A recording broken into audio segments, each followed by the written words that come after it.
Olá, amigos. Sejam bem-vindos de volta ao podcast Legião de Super-Heróis. Nós aqui falamos de alguns heróis que foram apresentados no Brasil pela Ebal, a editora Brasil América Limitada. E foi a Ebal quem apresentou ao Brasil um dos personagens mais inusitados do mundo dos quadrinhos, que foi criado pelo roteirista Lee Falk e pelo ilustrador Phil Davis, no ano de 1934. Esse personagem era simplesmente um mágico, chamado Mandrake. O visual do cara já devia ser meio estranho naquela época. Bigode fino, cabelo cheio de brilhantina, cartola, fraque, bengala e uma capa vermelha.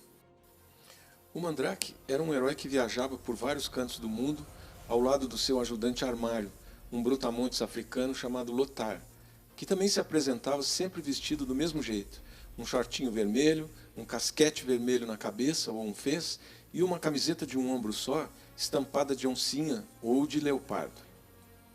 E tinha ainda a belíssima Narda, que fazia o papel da mocinha.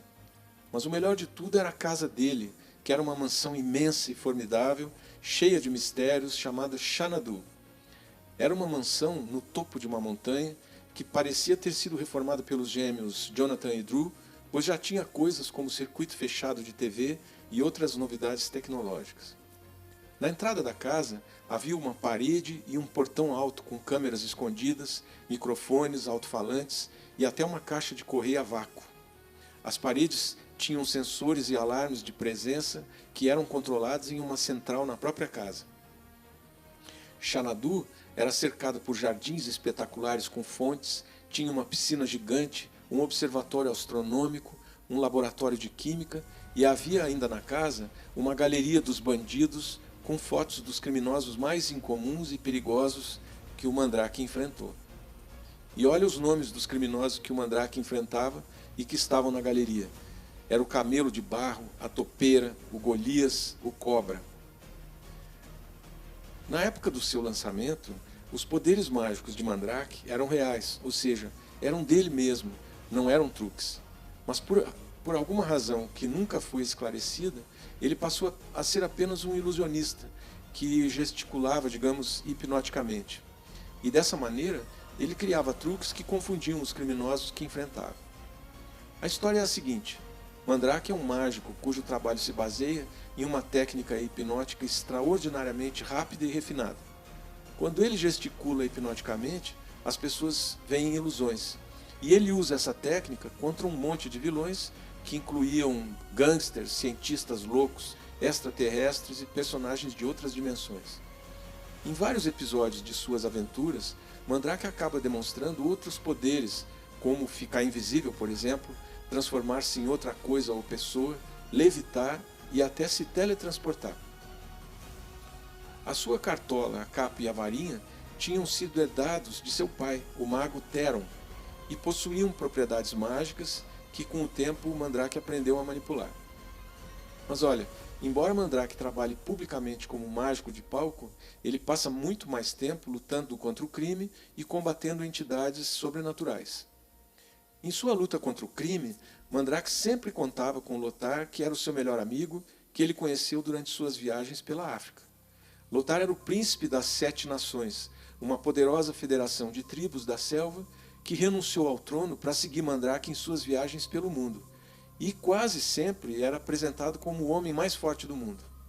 Mas a verdade é que Lothar era invulnerável a qualquer arma criada pelo homem, era também impermeável ao calor e ao frio, e possuía a resistência de 1000 homens.